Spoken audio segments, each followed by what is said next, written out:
ជំរាបសួរពុកម៉ែបងប្អូនទាំងអស់គ្នាជួបមួយខ្ញុំវីដេអូថ្មីទៀតហើយយើងនឹងចេញវីដេអូឆាស្ពៃបូកគោនិងស្ពៃក្តោបជាមួយនឹងសាច់ជ្រូកពុកម៉ែបងប្អូនទាំងអស់គ្នាមានតែស្ពៃក្តោបឆាមួយមុខក៏បានមានតែស្ពៃបូកគោឆាមួយមុខក៏បានអត់បញ្ហា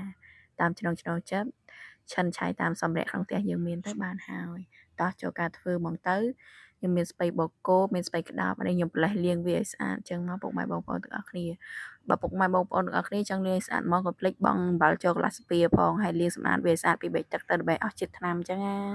បន្ទាប់ពីខ្ញុំលាងបន្លែហើយអស់ពុកម៉ែបងប្អូនទាំងអស់គ្នាខ្ញុំស្រង់វាដាក់កញ្ឆេងហើយចូលមើលការឆារបស់ខ្ញុំទាំងអស់គ្នាពុកម៉ែបងប្អូន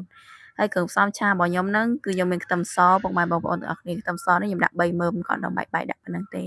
ហើយនឹងសាច់ជ្រូកនេះមួយខាងស្បែកមួយខាងសាច់បើសិនជាពុកម៉ែបងប្អូនទាំងអស់គ្នាឆាដាក់ខាងស្បែកមុនលីងវាអីឆ្អិនសិនណាពុកម៉ែបងប្អូនឲ្យឡើងក្រហមសិនហ្នឹងហើយនេះគឺជាស្បែកជ្រូកពុកម៉ែបងប្អូនដែលខ្ញុំដាក់ចូលលីងវាហ្នឹងហើយខ្ទឹមសហ្នឹងខ្ញុំដាក់វាតែមួយខាងដោយសារខ្ញុំឆាវាក្រៀមហើយទុកទៀតហ្នឹងខ្លោចលើខ្ទឹមសហ្នឹងហើយស្បែកជ្រូកហ្នឹងខ្ញុំលីងវាត្រឡប់ចាស់ត្រឡប់ឡើងវាឆ្អិនក្រហមល្អឲ្យស្ងួតជាតិ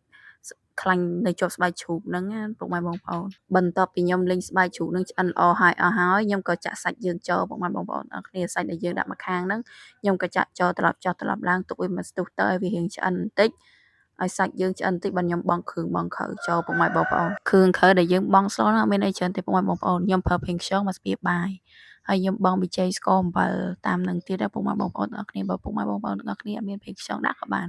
អត់បញ្ហាគាត់យើងដាក់ប្រេងខ្យងទៅវាឈ្ងុយឆ្ងាញ់វាមានជាតិរៀងដិតចាប់មាត់ណាហើយខ្ញុំក៏ទុកសាច់យើងនឹងលីងចំលីងមកស្ទុះសិនដើម្បីឲ្យវាមានជាតិជាប់ចូលសាច់យើងពុកម៉ែបងប្អូនទាំងអស់គ្នាបន្ទាប់ពីបង់គ្រឿងទុកចូលមកស្ទុះទៅវាពុះហើយខ្ញុំក៏បង់បន្លែចូលពុកម៉ែបងប្អូនទាំងអស់គ្នាបន្លែហ្នឹងខ្ញុំបង់ចូលម្ដងទាំងអស់ហ្មងចាប់ដាក់ទៅហើយខ្ញុំក៏ចាប់ដាក់បន្លែចូលហើយអស់ខ្ញុំក៏ច្រឡូកបន្លែយើងហ្នឹងឲ្យវាចូលគ្នាមួយសាច់មួយអីរបស់យើងហ្នឹងពុកម៉ែបងប្អូនទាំងអស់គ្នាយើងច្រឡូកវាចុះចូលឡោកឡើងច្បល់ចុះច្បល់ឡើងឲ្យវាសព្វទៅណាពុកម៉ែបងប្អូនទាំងអស់គ្នាបន្ទាប់ពីខ្ញុំច្រឡូកបន្លែយើងចូលគ្នាមួយសាច់ដែលយើងឆាក្នុងខ្ទះហ្នឹងហើយខ្ញុំក៏ទុកវាចាំមកស្ទុះទៅឲ្យវារៀងសពូនតិចម្ដងហើយនេះវាចាប់ផ្ដើមចិត្តឆ្អិនហើយពុកម៉ែបងប្អូនទាំងអស់គ្នាឃើញបន្លែវារៀងទន់បែបនេះវាឆ្អិនហើយពុកម៉ែបងប្អូនទាំងអស់គ្នាអាចភ្លក់មើលបានបើថាគ្រឿងមកល្មមត្រូវមាត់ទៅចិត្តហើយយើងអាចបិទភ្លើងហូបបានហើយពុកម៉ែបងប្អូនទាំងអស់គ្នាពុកម៉ែបងប្អូនទាំងអស់គ្នាហើយនេះគឺជាស្លឆាដែលយើងឆាមិញនេះឥឡូវគឺវាឆ្អិនហើយ